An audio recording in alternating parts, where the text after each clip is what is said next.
చాలా మందికి నేను అనేది ఉండిద్దండి.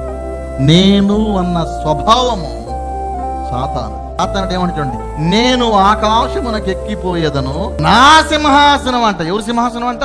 నేనేం తక్కువ? నేను అన్న అహంకారం, నేను అన్న మాట, నేను అన్న పదము ఎవరిదంటే సాతానుడిది. దేవుడు నిన్ను వాడుకోవచ్చు, నీ ద్వారా గొప్ప కార్యాలు చేయొచ్చు, నీ ద్వారా అద్భుతాలు మహత్కార్యాలు చేయొచ్చు. దేవుడు నిన్ను వాడుకున్నాడు. నీవు లేకపోతే నీ స్థానంలో మరొకరిని వాడుకుంటాడు దేవుడు ఎవరినైనా వాడుకుంటాడు. నీ ద్వారా చేయించిన పనులు ఎవరి ద్వారానైనా చేయించగలడు. దేవుడు నిన్ను వాడుకున్నందువల్ల దేవుడికి నువ్వు స్తోత్రాలు చెప్పాలి, కానీ నేను అనకూడదు. దేవుడు దీవించిన కొలది ఇంకా తగ్గింపు మనసు రావాలి. దేవుడు వాడుకునే కొద్దీ తగ్గింపు మనసు రావాలి. సాతానుడు అనుకున్నాడంట, నేనేమి తక్కువ, దేవునితో నేను సమానంగా, దేవుడితోటి పోటీ పడ్డాడంట. మనం ఎంతలో ఉండాలో మర్చిపోతున్నారండి.